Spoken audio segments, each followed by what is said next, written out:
तीन डेरिवेशंस में, मैं वापस यही बोल रहा हूँ, तीनों डेरिवेशंस में से कंफर्म एक डेरिवेशंस आता ही है। It is incomplete without giving this derivation in the paper for solid state. SCC आएगा ही नहीं, एससीसी आएगा ही नहीं, बहुत कम पैमाने पे आता है, क्योंकि सिंपल है, ये दोनों में ही फाइट रहता है, बीसीसी और एफसीसी। बीसीसी और एफसीसी का अगर डायग्राम आया तो काम भारी। फिक्स क्वेश्चन है, इंपॉर्टेंट है, 3 मार्क्स के लिए पूछा जाता है, ठीक है। मैं पहला ही बोला हूँ, फिर भी हर डेरिवेशन पे लिख रहा हूँ। ओके चलो, लेट्स स्टार्ट। Let's start. क्या है, कौन सा ले लेंगे? इन ए डी सी, समझा क्या? लेता हूँ इन राइट एंगल, अरे अपना स्टेप 1 लिखना भूल गया ना। मैं तुम लोग को सब स्टेप 1 रेडियस से पढ़ाया है क्या? स्टेप 1 ऐसा पढ़ाया हूँ ना? हाँ, स्टेप 1 ऐसा लिखा हूँ ना, स्टेप 1 रेडियस ऑफ स्फीयर। चलो, रेडियस ऑफ स्फीयर ढूंढना है। ओके चलो, मैं लिखूंगा in right angle triangle, in right angle triangle A D C, right angle triangle A D C, angle A D C is equal to 90 degree, जो अपन करते आ रहे हैं। Therefore by Pythagoras theorem, therefore by Pythagoras theorem, क्या आएगा Pythagoras theorem से? AC square is equal to AD square plus DC square. Therefore, AC square is equal to AD square plus DC square. Therefore, AC square is equal to AD, AD का पूरा side है, तो मैं लिख सकता हूँ A square plus DC भी क्या है, उसका पूरा साइड है, तो मैं लिख सकता हूँ। समझा क्या? BCC में क्या प्रॉब्लम था? BCC में दो कच्चे साइड थे, तो पहले दो कच्चे साइड को ढूंढना पड़ा, फिर उसका वैल्यू पक्के साइड में डालना पड़ा। इधर दोनों काम भारी है। AC square is equal to A square plus A square two A square, मला फक्त AC पाहिजे, तर AC is equal to square वो साइड गया तो क्या बचेगा? 2a स्क्वेअर अंडर रूट में, बाहर क्या आएगा? AC is equal to under root 2a, this is 1। AC from figure क्या दिख रहा है? क्या दिख रहा है from figure? AC is equal to, very good, AC from figure is equal to 4r, equation number 2। देखना, AC R plus R plus R plus R, AC कितना हो रहा है? 4r। खत्म, बात करो। फ्रॉम 1 एंड 2, फ्रॉम 1 एंड 2 क्या आएगा? Left hand side equal, therefore root 2a is equal to 4r, बराबर। तो आर चाहिए ना, आर, तो आर को रख आजू में, बाकी सबको फेंक बाजू में, तो इधर क्या आएगा? रूट 2a अपॉन 4, ये भी चलेगा, बराबर कि नहीं? AC left hand side same, तो राइट हैंड साइड क्या आएगा? Same. Root 2a is equal to 4r। मुझे स्टेप 1 में क्या चाहिए? रेडियस। आर को रख आजू में, बाकी सबको फेंक बाजू में, आर के साथ 4 मल्टीप्लाई था, उधर डिवाइड आया। You can use this also, but उन लोग ने टेक्स्ट बुक में थोड़ा मैथ्स बताया है, वो मैथ्स में तुमको बताता हूँ, समझ में आ रहा है? ध्यान दो इधर। अपन नीचे का भी याद कर सकते हैं, कैसा? r is equal to root 2a, तसच ठेवा, अपॉन इस 4 को लिखो 2 इंटू 2, फिर r is equal to root 2a, ये 2 को लिखो 2 इंटू, ये 2 को लिखो root 2 into root 2, root X into root X X, root 2 into root 2 2, तो 2 को मैंने वैसा लिखा, तो कटता है, कटने दो, तो बचेगा क्या? a अपॉन 2√2, a अपॉन 2√2, ये भी चलेगा, a upon 2√2। This is what मैं ज्यादा यूज करता हूँ, इसके लिए तुम लोग ये मत यूज करो, यही यूज करो। कैसा कैलकुलेशन है मैंने वो भी बता दिया है, r is equal to a upon 2√2, that's it. चलो, स्टेप 2, स्टेप 2 क्या निकालूंगा? Volume of spear. स्टेप 2 क्या निकालूंगा? वॉल्यूम ऑफ स्पीयर, समझा क्या? चलो, तो इधर क्या आएगा? देयरफॉर वॉल्यूम ऑफ स्पीयर, हाँ, volume of sphere is equal to 4/3 pi r cube is equal to 4/3 pi, r क्या आएगा? a upon 2√2 the whole cube is equal to, ठोको इसको, 4/3 पाई इंटू ए का क्यूब ए क्यूब, 2 का cube 2 into 4, 2 into 2 4, 4 into 2 8, root 2 का cube root 2 into root 2 2, और बाद में आएगा रूट 2। समझा गया? ए का क्यूब ए क्यूब, 2 का क्यूब 2 इंटू 2 इंटू 2 8, √2 का क्यूब √2 इंटू √2 इंटू √2, लेकिन √2 इंटू √2 2, और बचेगा क्या? √2। जो कट्टा है कटने दो, बचता है बचने दो। क्या बचेगा? 4 1 जा 4 2 जा, खत्म। तो क्या बचेगा इधर? ए क्यूब अपॉन 3 2 जा 6, 6 2 जा 12, इधर क्या बचेगा? 12 √2, इधर क्या बचेगा? 12 √2, पर पाई बचेगा, pi a cube upon 12 √2, volume of sphere. Step 3,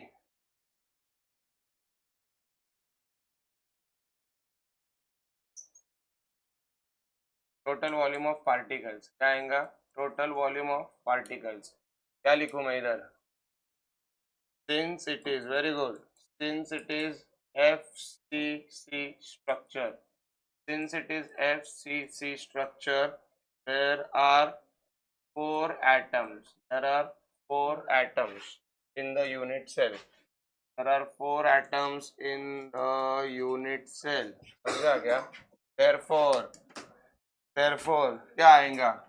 Total volume of particle. Therefore total volume of particles. Therefore total volume of particles क्या आएगा?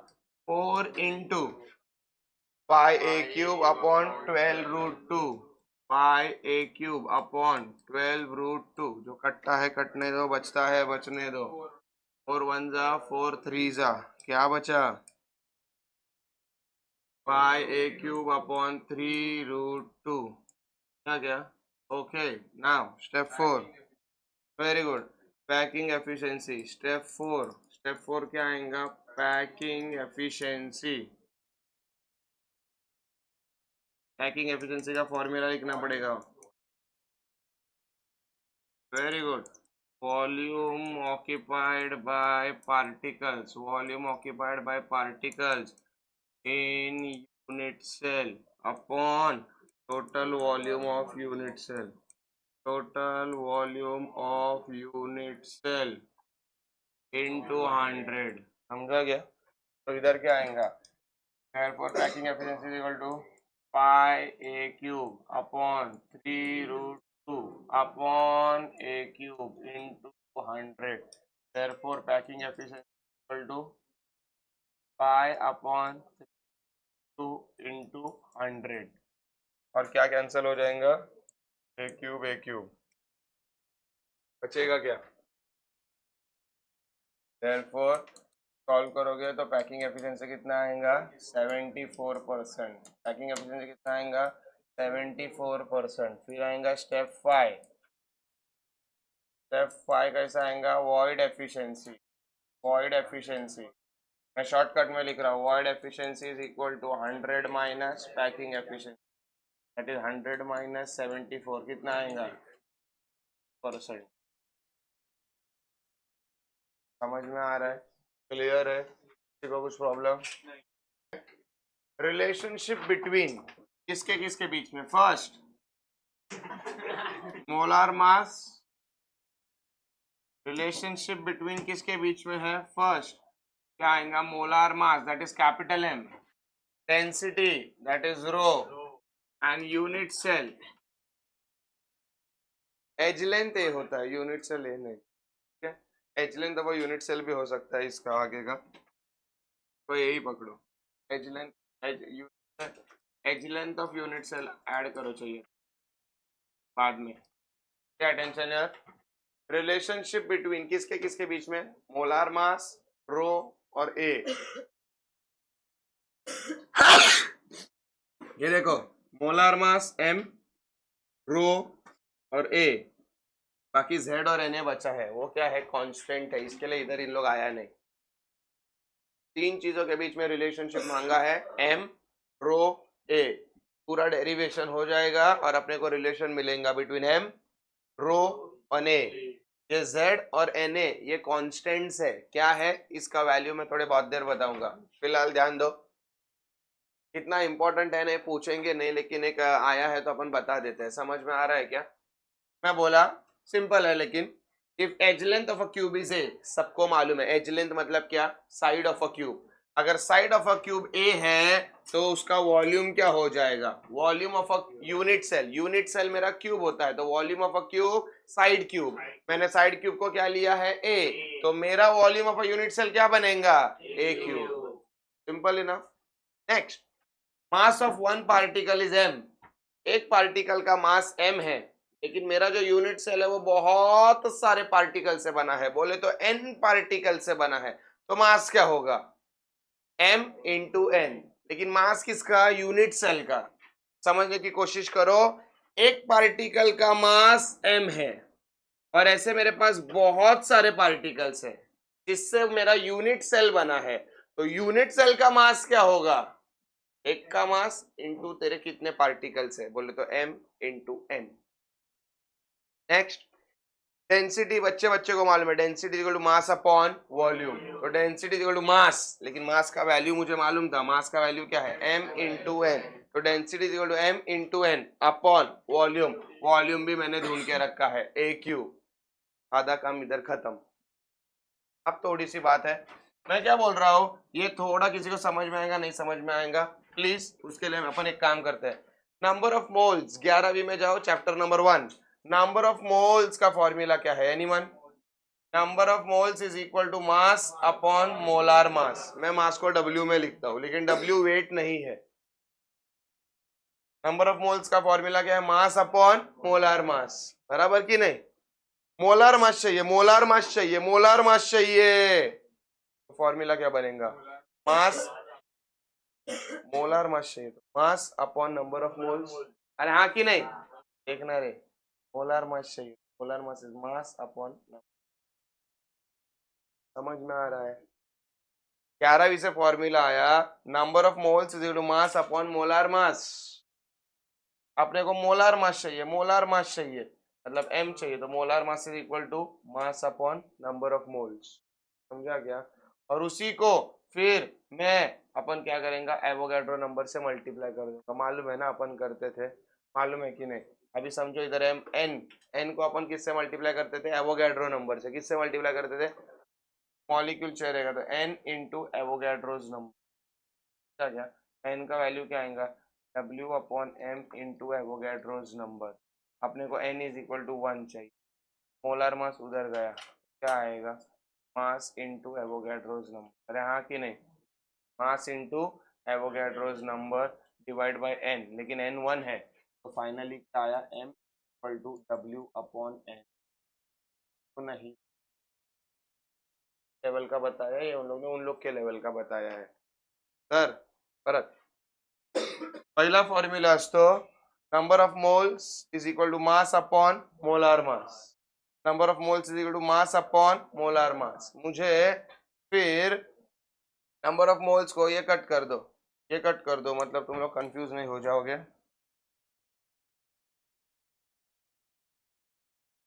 ओके ध्यान दो इधर, number of moles, number of moles क्या होता है, number of moles mass upon molar mass, मैं इसी नंबर ऑफ मोल्स को मॉलिक्यूल्स में जाने के लिए क्या करना पड़ता था इनटू एवोगैड्रोस नंबर, तो मैंने क्या किया n is equal to W upon m into Avogadro's number, पर इसमें से मुझे क्या चाहिए था मोलार मास चाहिए था, तो मोलार मास को उधर n को इधर, उन लोग ने पहला बोला पर मोल, मतलब मोल क्या रहेगा 1, तो n की वैल्यू क्या रहेंगी 1, तो m क्या बना मास इंटू एवोगैड्रोस नंबर, अरे m क्या बना मास इंटू एवोगैड्रोस नंबर, इसमें से मुझे मास चाहिए तो एवोगैड्रो नंबर मल्टीप्लाई है, उधर जाके क्या होएगा डिवाइड, सर आपको मास क्यों चाहिए इधर डालने की, डालो रो इज इक्वल टू मास, मास के जगह क्या आएगा m अपॉन एवोगैड्रोस नंबर, बाकी का वैसा n अपॉन, दैट्स इट, यही थोड़ा स्टोरी है, बाकी सब सिंपल है, एज लेंथ कितना है a, तो वॉल्यूम कितना रहेगा a क्यूब,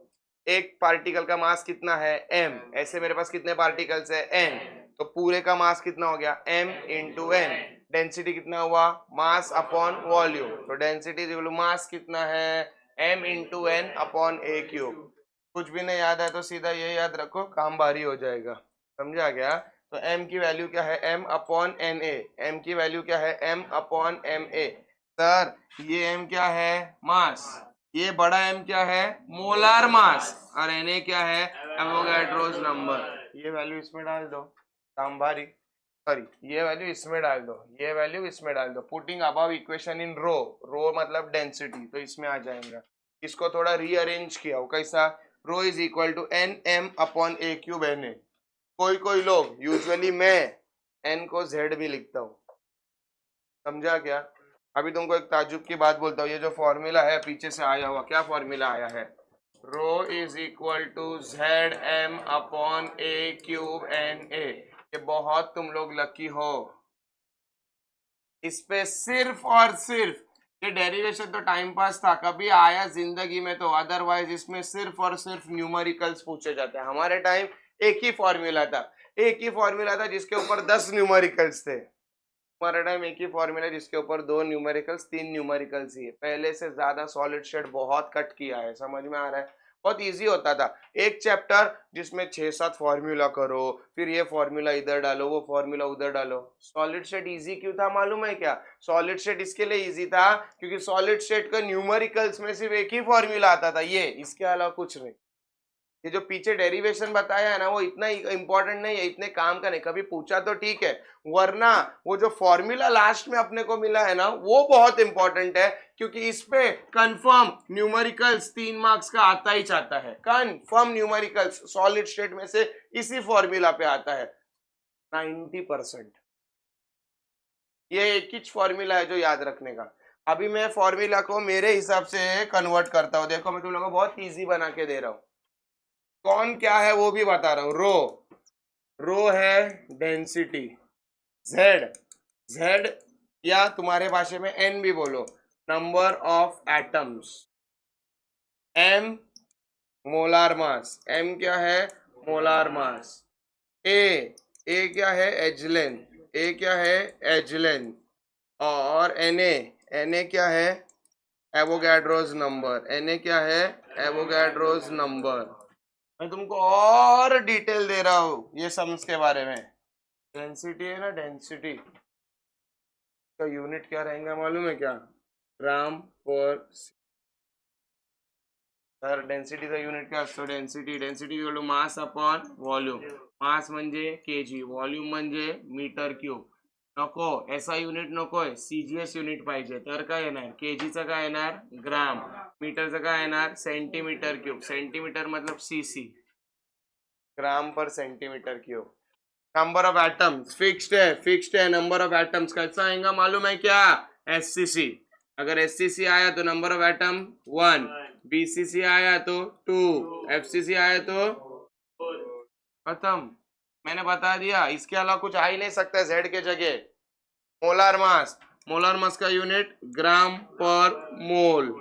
एज लेंथ का यूनिट सेंटीमीटर में आएगा क्योंकि ये सेंटीमीटर में है, और एवोगैड्रोस नंबर का 6.022 इंटू 10⁻23। अर्थात ये एक ही केमिस्ट्री का चैप्टर है जिधर तुम लोग सीजीएस यूनिट्स में काम बजा रहे हो, जिधर तुम लोग सीजीएस यूनिट्स में काम बजा रहे हो, याद रखने का। आई नो फिजिक्स और केमिस्ट्री का टीचर भौक भौक के एक ही चीज कहलाता है, कन्वर्ट्स और यूनिट इनटू एसआई, लेकिन सॉलिड स्टेट एक ऐसा चैप्टर है जिधर तुम्हारा न्यूमेरिकल्स किस में रहेगा, सीजीएस यूनिट्स में। तुम लोग ने किया नहीं है, लेकिन फिर भी तुमको एक बताता हूँ, समझ में आ रहा है क्या, जब भी टाइम आएगा तभी बता ही दूंगा, लेकिन फिर भी एक चीज बताना चाहता हूँ, ये है ना एज लेंथ, है ना एज लेंथ मला पीएम मध्ये असणार, पीएम म्हणजे पिकोमीटर, पीएम म्हणजे पिकोमीटर, पिकोमीटर म्हणजे 1 PM is equal to 10⁻⁻12 metre, हे लक्षात ठेवा।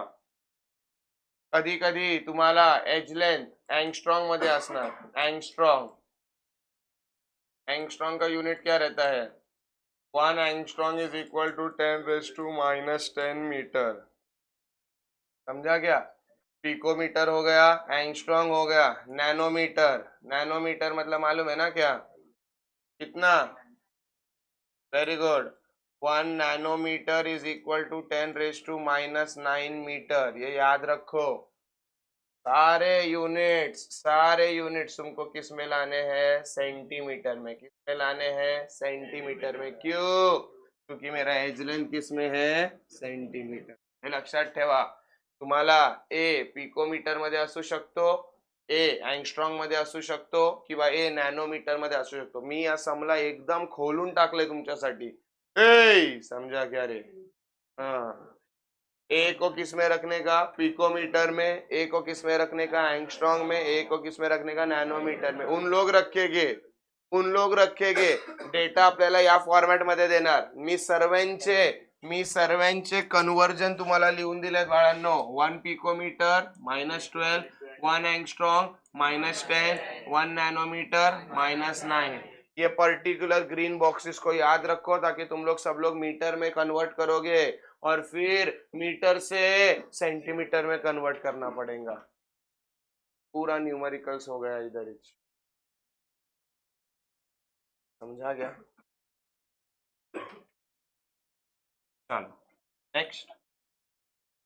Now we will study about packing. We'll study about packing structures. We'll study about packing structures. ठीक है? Packing structures पढ़ने से पहला अपन पढ़ेंगे कोऑर्डिनेशन नंबर क्या होता है. पैकिंग स्ट्रक्चर्स पढ़ने से पहला अपन पढ़ेंगे कोऑर्डिनेशन नंबर क्या होता है. तो याद रखना, the number of atoms in, अच्छा हाँ चलो,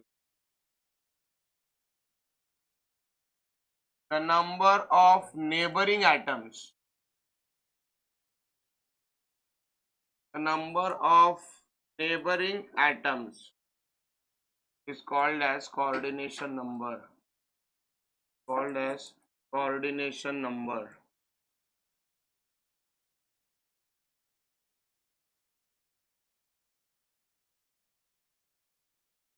The greater the coordination number,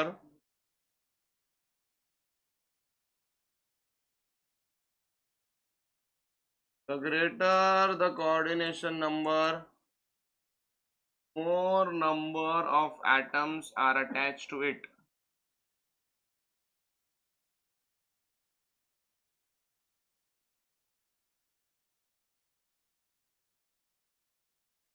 It also determines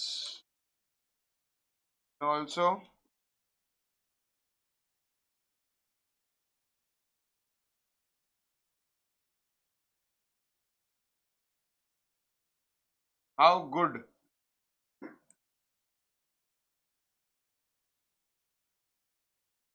the atoms are stacked or packed. Okay. क्या लिखा है पैकिंग स्ट्रक्चर्स में? Coordination number. कोऑर्डिनेशन नंबर क्या होता है सर? तो सर ने लिखा है पहला पॉइंट, कोऑर्डिनेशन नंबर क्या होता है? The number of neighbouring atoms is called as coordination number. मेरे आजू बाजू कितने एटम्स रहेंगे चिपके हुए is called as coordination number. The greater the coordination number, more number of atoms attach to it. मतलब जितने मेरा नंबर ज्यादा रहेगा उतने मेरे आजू बाजू ज्यादा एटम्स रहेंगे. समझा क्या? It also determines how good the atoms are stacked और पैक्ड. मतलब कितने अच्छे से तुम लोग ने एटम को क्या किए है? स्टैकिंग किया है. स्टैकिंग मतलब पैकिंग किया है. इसका सिर्फ मैं एक हिंट देना चाहता हूं. समझ में आ रहा है क्या?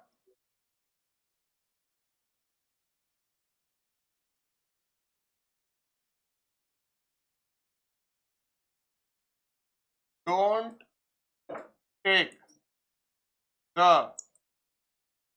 borderline atoms. Don't take the borderline atoms for calculating the coordination number. याद रखना है क्या लिखा हो. Don't take the borderline atoms for calculating the coordination number. ठीक है, चलो बताता हूँ example. First case 1, packing in one-dimensional structures. Packing in one-dimensional structures, इसको बोलेंगे 1D. Packing in one-dimensional structure जिसको बोलेंगे 1D. वन डायमेंशनल मतलब either X, either Y, either Z, तीनों में से एक। अपने को 1D चाहिए, 1D। तो मैं क्या बोलता हूँ, 1D मतलब अपन सीधा सीधा एक्स एक्सिस पकड़ते हैं। ये देखो, ये एक एटम रचाया, उसके बाजू में दूसरा एटम, उसके बाजू में तीसरा एटम, उसके बाजू में चौथा एटम, उसके बाजू में पांचवा एटम, उसके बाजू में छठा है। ये मैं एक्स एक्सिस में कंटिन्यू कर रहा हूँ। किसी को कुछ problem? This is called as packing. How is things packed? Pack कैसा किया जाता है? एक के ऊपर एक के ऊपर एक के ऊपर एक के ऊपर रखना। जब तुम लोग चीजें एक के ऊपर रखोगे, you are packing in 1D, लेकिन इन वाई एक्सिस, बराबर। जब अभी अपन ने मोबाइल रखा है, मोबाइल रखे है बॉक्स में, कैसा है? पैकिंग इन वन डायमेंशन, लेकिन एक्स एक्सिस में। एक मोबाइल, दूसरा मोबाइल, तीसरा मोबाइल, चौथा मोबाइल, पांचवा मोबाइल, छठा। समझ में आ रहा है क्या? तो this is also packing. Packing जरूरी होता है क्योंकि तुम लोग किसी भी चीज को ऐसा खुलेआम नहीं छोड़ सकते हो। अगर तुम लोग ने खुलेआम छोड़ा तो वो डिस्ट्रॉय होने के, डैमेज होने के चांसेस होते। इसके लिए तुम लोग चीजों को पैक करते हो अच्छे से। अभी मोबाइल तुम लोग आबड़ धाबड़ कैसे भी रख सकते हो, लेकिन अपन नहीं रखते। क्यों? मोबाईल स्क्रॅच आला तर, मोबाईल हे झाला तर, मोबाईल ते झाला तर, वगैरह वगैरह वगैरह। Therefore packing is important. तर आता है बघा case 1, packing in one dimension. ध्यान से देखना, मैं इसका थ्योरी नहीं लिखने वाला हूँ। जो भी बोल रहा हूँ वो दिमाग में रखना, पहिलाच बोल रहा हूँ मी याची थ्योरी लिहिणार नाहीये, तुम्हाला थ्योरी लिहायची इन योर ओन वर्ड्स। तो प्लीज ध्यान देना। Packing in one dimensional structures. One dimensional मतलब 1D, 1D में बढ़ेगा। तो फॉर एग्जांपल ये देखो, एक्स एक्सिस में बढ़ रहा है, या वाई एक्सिस में बढ़ सकता है, या जेड एक्सिस में बढ़ सकता है। मैंने एक्स एक्सिस में बढ़ाया, खत्म हो गया पैकिंग। What is packing? एक के बाद एक के बाद एक के बाद एक के बाद एक के बाद रिपीटिंग स्ट्रक्चर करना। This is called as packing. समझ में आ रहा है क्या? क्लियर है? ओके। मैं क्या बोला, इसका कोऑर्डिनेशन नंबर निकालना रहेगा। Don't take the border line atoms, मतलब जो एंड के एटम्स रहते हैं ना, वो नहीं लेने का। मतलब कौन से एटम कट हो जाएंगे? ये और ये एंड के कट हो जाएंगे। बाकी तुम लोग कौन सा भी एटम लो, बाकी तुम लोग कौन सा भी एटम लो, ये लोग बीच वाला ले लो। इससे कितने एटम चिपके हुए हैं? 1 2, मतलब इसका कोऑर्डिनेशन नंबर कितना हुआ? 2। इसका कोऑर्डिनेशन नंबर कितना हुआ? 2। एग्जांपल समझा क्या? कोऑर्डिनेशन नंबर मतलब नंबर ऑफ एटम्स नेबरिंग, आजू बाजू कितने एटम्स है। द ग्रेटर 2 नंबर है, मतलब आजू बाजू 2 ही एटम है। लेकिन don't take the border line atoms, आजू बाजू एंड वाले बॉर्डर वाले एटम्स नहीं लेने हैं। क्यों सर जी? There might be chances public इसको लेगा तो इसको कितना आएगा? 1 ही आएगा, इधर तो है ही नहीं। इसके लिए सबको, इसको ले लो ना, इसको, ये साइड एक, ये साइड एक, चलेगा 2। तो packing in one dimensional structures में कोऑर्डिनेशन नंबर क्या आता है? 2। इसमें ए टाइप ऑफ पैकिंग, क्योंकि एक ही लेयर है। समझा क्या?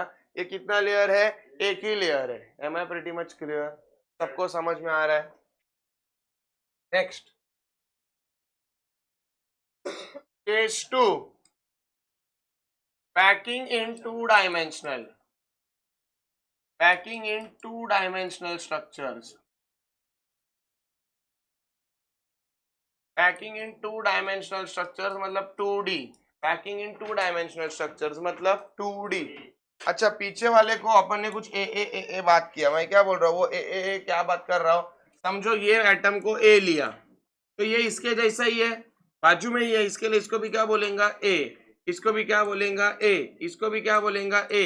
इसके लिए इसको ए टाइप ऑफ पैकिंग बोलते हैं। क्या बोलते हैं? ए टाइप ऑफ पैकिंग। चलो next, packing in 2 dimensional structures. Packing in 2 dimensional structures, इसमें 2 हिस्से हैं। फर्स्ट, 2 डायमेंशनल में पैक कर रहा हूं, 2 डायमेंशनल में, तो कैसा आएगा? ये देखो पैकिंग, ये कौन से डायरेक्शन में है? एक्स। अभी इसके नीचे आते जाएगा तो कौन से डायरेक्शन में है? बराबर की नहीं? ये कौन से डायरेक्शन में है? वाई। एक के नीचे एक के नीचे एक बराबर सब आ रहा है, बराबर। मतलब इसमें से क्या पता चल रहा है तुमको? ये क्या पता चल रहा है कि, ये क्या पता चल रहा है कि ये एक्स एक्सिस में भी बढ़ रहा है और वाई एक्सिस में भी बढ़ रहा है, बराबर बराबर। चलो इसका कोऑर्डिनेशन नंबर निकालो। तो ये वाले सब कट हो जाएंगे, बराबर। ये वाले सब कट, ये वाले सब कट, ये वाले सब कट। क्यों? क्योंकि ये बॉर्डर लाइन है, ये क्या है बॉर्डर लाइन। किसी भी एक एटम बीच का ले लो, ये कट हो जाएंगे, cut cut cut cut cut cut cut cut. कोई भी एक एटम ले लो, बीच वाला ले लो, कितने एटम चिपके हैं, 1 2 3 4, मतलब इसका कोऑर्डिनेशन नंबर क्या हुआ, समझ में आ रहा है, कोऑर्डिनेशन नंबर क्या हुआ 4। अरे बराबर, ये देखो ना, यस, देखना किसका नहीं आ रहा है 4, लो ना, लेना, कौन सा लो, बोलना, हाथ रख, बॉर्डर लाइन के बाजू वाला ये लेना, 1 2 3 4। हाँ, बॉर्डर लाइन वाला नहीं लेने का, मैंने बॉर्डर लाइन के बाजू वाला लिया है। बॉर्डर लाइन को काउंट कर सकते, बॉर्डर लाइन मेरा सेंट्रल एटम नहीं होना चाहिए, बॉर्डर लाइन मेरा सेंट्रल एटम, बॉर्डर लाइन रखेगा तो 1 2 आएगा, समझ रहा है क्या, इसका लेगा तो 1 2 3 आए।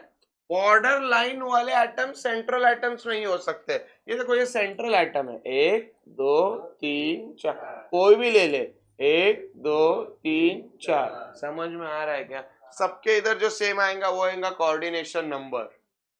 मैं क्या बोल रहा हूं, ये पहला लेयर ए है, ये दूसरा लेयर ए है, क्योंकि सेम है ना उसके जैसा, बराबर की नहीं, तीसरा लेयर ए है, चौथा लेयर, तो इसको भी क्या बोलेंगे, ए टाइप ऑफ पैकिंग, तो क्या बोलेंगे, ए टाइप ऑफ पैकिंग। एक काम, इसको नहीं आएगा ए टाइप, बोलो क्यों, क्योंकि इसमें एक ही लेयर है ना, तो इसको भगा दो, इसको नहीं आएगा, क्योंकि ये अपन ए किसको बोलते हैं, लेयर को बोलते हैं, अपन किसको बोलते हैं, लेयर्स को बोलते हैं। फॉर एग्जांपल, अगर ये पूरी लेयर को मैंने ए बोला, तो वो सेकंड भी उसके जैसे ही है ना, इसके लिए उसको भी क्या बोला, ए, इसको भी क्या बोला, ए, इसको भी क्या बोला, ए, इसके लिए इसको ए टाइप ऑफ पैटिंग बोलेंगे। दूसरी बात, जो भी तुम लोग ने कोऑर्डिनेशन नंबर लिया है, इसको इसको इसके अगर सेंटर मार्क किया, इसके अगर सेंटर मार्क किया, तो क्या हो रहा है, ये देखो, ये एक सेंटर है, ये एक सेंटर है, ये एक सेंटर है, ये एक सेंटर है, बराबर, सेंटर को ज्वाइन करो, स्क्वायर बन रहा है, इसके लिए इसको स्क्वायर पैकिंग भी बोलते हैं, इसको क्या बोलते हैं, स्क्वायर पैकिंग भी बोलते हैं। किसी को कुछ प्रॉब्लम, सर अभी अच्छे से समझ में आएगा। सेकेंड, चलो वापस बनाओ, 2D में इच, किसमें, 2D में इच, लेकिन ध्यान दो, 1 2 3 4 5 6 7, अभी इसके जैसा नहीं, इसके गैप में एक डालो, गैप में, ग्रेप्स, कैसा आएगा, 1 2 3 4 5 6, अभी इसके गैप में डालो, 1 2 इधर डाल दे, 3 4, ये गैप नहीं है, डाल दे, अभी इसके गैप में 1 2, क्या हो रहा है, क्या हो रहा है, सर पहला वाला अगर ए है तो दूसरा वाला, क्योंकि सेम है क्या, नहीं, तो तीसरा वाला ए ऊपर जैसे, और चौथा वाला, तो इसको क्या बोलेंगे,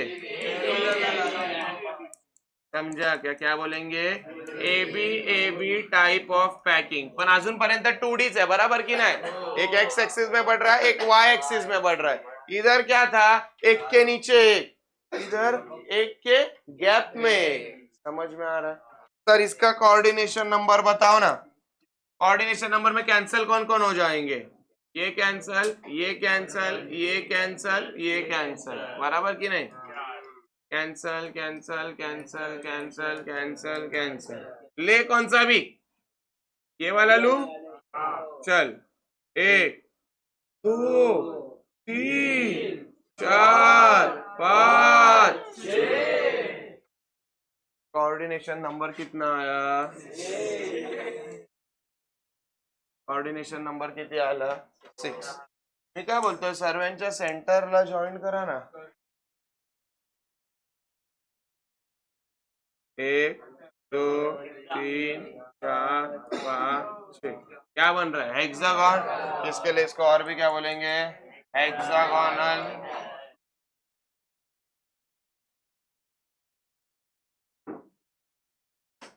M I pretty much clear? कितने पैकिंग पड़े अभी तक? पहला क्या था? एक्सिस में का कोऑर्डिनेशन नंबर 2 1D में। 2D में दो टाइप आ गया, एक के नीचे एक, तो ए टाइप ऑफ पैकिंग इधर, एक के गैप में एक के गैप में, तो A B type of packing. समझ में आ रहा है? एक का कोऑर्डिनेशन नंबर कितना है? 4। एक का कोऑर्डिनेशन नंबर कितना है? 6। अब 3D packing in 3-dimensional structures. Packing in 3-dimensional structures म्हणजे 3D। क्या लगता है इसमें एक पार्ट आएगा? बताओ, इसमें एक पार्ट आएगा कैसा? 1 2 3 4 5। इसके नीचे स्क्वायर में या स्क्वायर में ही, उसका भी पहला स्क्वायर था, इसका भी पहला स्क्वायर। 2 3 4 5 6। के बाद 1 2 3 4 5 6। के बाद 1 2 3 4। फिर 2D है कि 3D है? 2D है। 2D कब बनेगा? एक्स एक्सिस है, वाई एक्सिस। समझ में आ रहा है?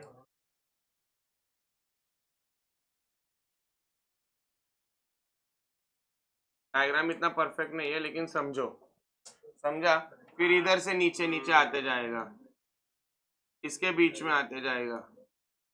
हे समज आता एकदम समजत नाही, पण एक असं समजून घ्या। आता मी तुम्हाला दाखवू शकतो, हे बघा, दिख रहा है?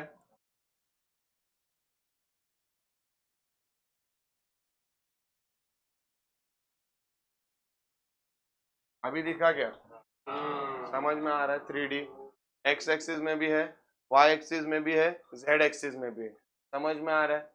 एक के नीचे एक है, एक के पीछे एक है, पर स्क्वायर में ही है, सब सेम है। तो कौन सा आएगा? A type of packing. A type of packing. अरे हाँ कि नहीं? क्योंकि एक्स एक्सिस में भी सेम बढ़ रहा है, वाई एक्सिस में भी सेम बढ़ रहा है, जेड एक्सिस में भी सेम बढ़ रहा है। वो स्क्वायर था, ये क्यूबिक है, बराबर। और क्यूबिक मतलब स्क्वायर का बड़ा भाई। अगर ढंग से समझा रहेगा तो मुझे इसका कोऑर्डिनेशन नंबर बताओ, बिना टेक्स्ट बुक में देखे। कैसा 6? कैसा कैसा?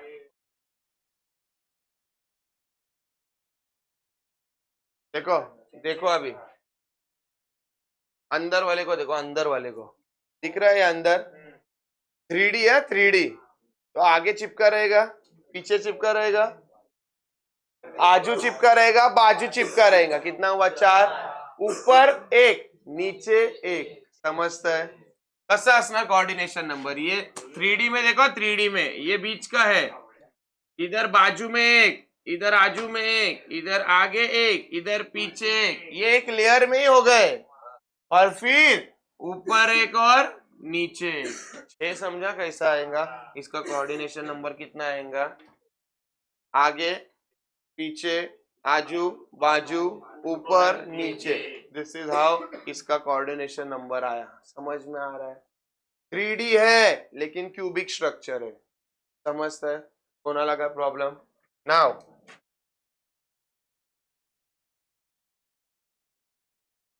सेकेंड, इधर क्या आ सकता है? तुम लोग ही मुझे बताओ। स्क्वायर का बड़ा भाई, उधर क्या था? हेक्सागोन, तो इधर भी हेक्सागोन का बड़ा भाई। ध्यान दो, इधर इसमें दो और आएंगे। समझ में आ रहा है? पार्टी क्या होता? एक स्क्वेअर एक हेक्सागॉन। इकडे स्क्वेअरचा एकच आला, पण हेक्सागॉनचे दोन येणार। समजलं? हेक्सागॉनचे 2 येणार. हे बघ, एक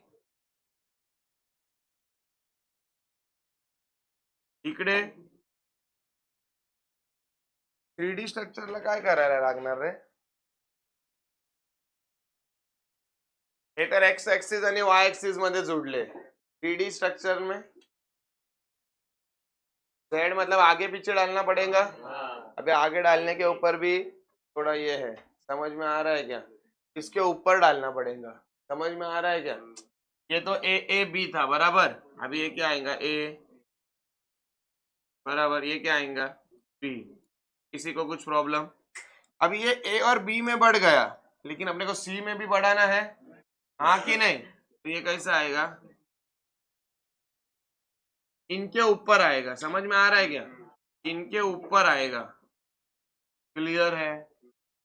तो एक जो पैकिंग आता है ना इनमें, वो आता है A B type of packing. और एक जो पैकिंग आता है ना, वो A B C type of packing आता है. वो कैसा दिखता है बताता हूँ, मालूम ही रहेगा क्या बात कर रहा हूँ. ये कितना आया? ए. ये कितना आया? बी. ये कितना आया? सी. फिर आया ए, फिर आया बी, और फिर आया सी. इसको FCC या HCP भी बोलते हैं. ये इंपॉर्टेंट है. 3D में अभी मेरे को 2D में अपने को बराबर से बनाने नहीं आएगा, समझा क्या? 2D में, लेकिन ये समझो अपन पढ़ेंगे. 3D में है ना, 3D में 2 आते हैं. एक AB टाइप ऑफ पैकिंग आता है, और एक ABC टाइप ऑफ पैकिंग आता है. Am I pretty much clear? देखो इसमें और इसमें फर्क क्या है, यहाँ पे ध्यान दो. ह्याच्यात है ना, ह्याच्यात हा एक मॉलिक्यूल, हा दुसरा मॉलिक्यूल, हा तिसरा मॉलिक्यूल बराबर. आणि ह्याच्यावर हा एक मॉलिक्यूल.